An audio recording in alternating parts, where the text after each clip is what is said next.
Page 51, Gavotte. Again, I'm going to go through the process I used to learn a piece of music, and I talk about that process in a lot more detail in the previous lesson. If you want to go do that lesson just to get the process, I don't know. But I'm going to go through it here. It's my guide. It's my plan of attack. How do I go about learning a piece of music? Well, I use this, and I trust this process to get me where I want to go. I look it over. It's a page of music long. Now, if you've got repeat signs, it's actually twice as long in this case, but it's only a page of music to learn.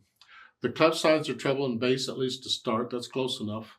Key signature is 1 sharp, so it's either in G major or E minor. If you look at the end here, I'm guessing G major.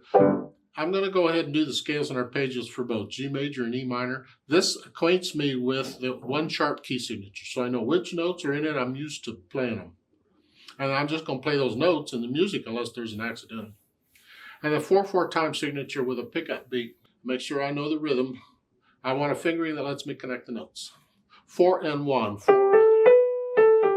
And then 3. I don't want to go from here to here. So that ain't going to work. So what do? I can reach up to that. And then 4. See these 2 notes? That's a sequence going down. And again, a lot of times in piano, when we get these sequences going up and down, we like to finger each of those patterns the same. I'm starting with 4 to get me started, although I could use 3rd finger. So I start each one with 3rd finger. And the last one I connect. Very common. And let the wrist classical is down, up, down, up, down, up. Don't play the 2nd note short. It's not a staccato, you're just lifting up. Actually, it is a staccato, but it's a long staccato. And I don't know that I want to end on thumb on measure 4 because I need thumb again. So I think I would prefer to end on 2nd finger. So in the sequence, rather than 3, I'm going to use a 4. This puts me in position to go on.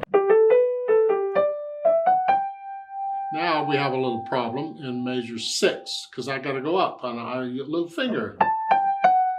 So what do? Well, there's a few things we can do. I can change the fingering and I can use a thumb here. I can use a thumb instead of 2nd finger, and that way I'm on 4th. I can do that. So in measure 5, it's here. Thumb, 1, 3, 4. And that puts me in position. Or I stick with their finger. And then after I play that, I immediately put 4th finger on it. Another finger substitution. And do it immediately. It's fairly easy to do. And I'm a big believer in finger substitutions. I mean, some people won't do them, period, but I do. And this way, you're ready to go on.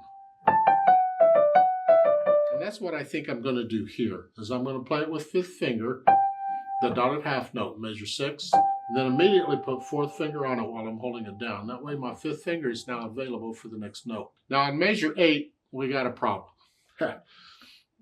There's a repeat sign sends you back to the beginning.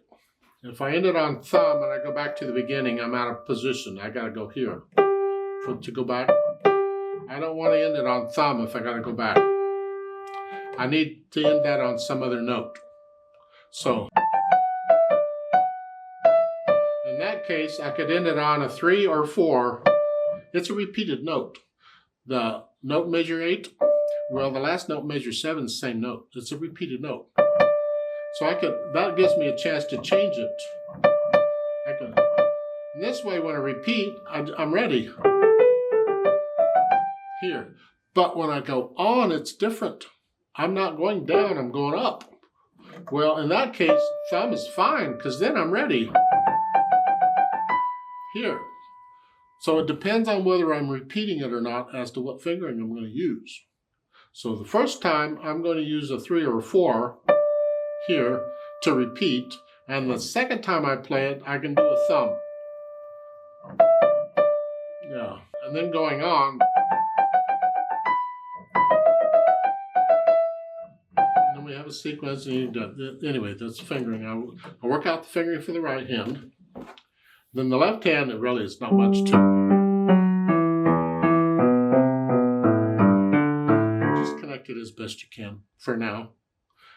You can't always connect it. Look at measure 10 here. Crossover. Thumb. Thumb. So try to connect this left hand as best you can.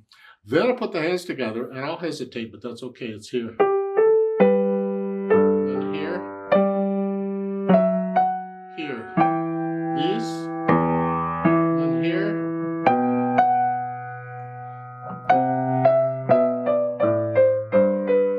So I put the hands together, and then I'll go back over just a few measures at a time, and I'll work out the hesitations slowly.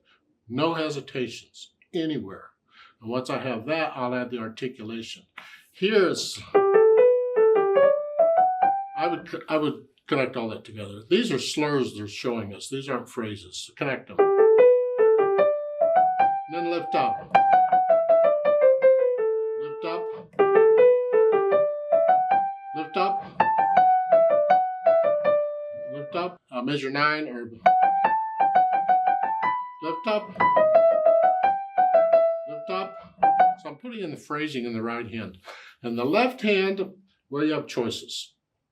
If the notes are far apart, I usually disconnect them. But if they're next to each other, like a step apart, I connect them.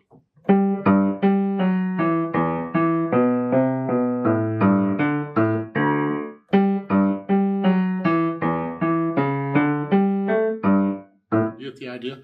You don't have to. You can try disconnecting them all. Don't play them short, just disconnect them. Yeah. Maybe you connect them. I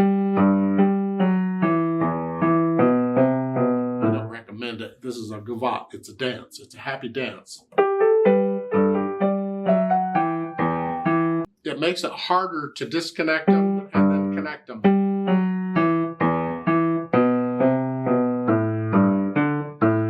But it adds a lot to the music if you can do that. Otherwise, disconnect the left hand.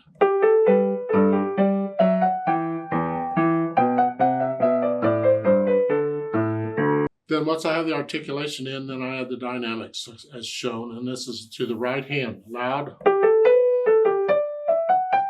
Left hand is out of the way.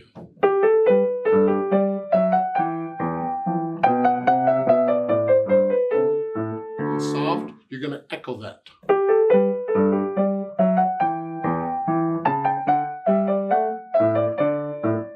And then you'll moderately loud and soft and blah, blah, blah. Okay. Once I have the dynamics in, then I add the speed. Allegretto, this is just a fun 1, 2, 3, 4, 1, 2. Yeah. Moderato would be here. 1, 2, 3. Fast would be.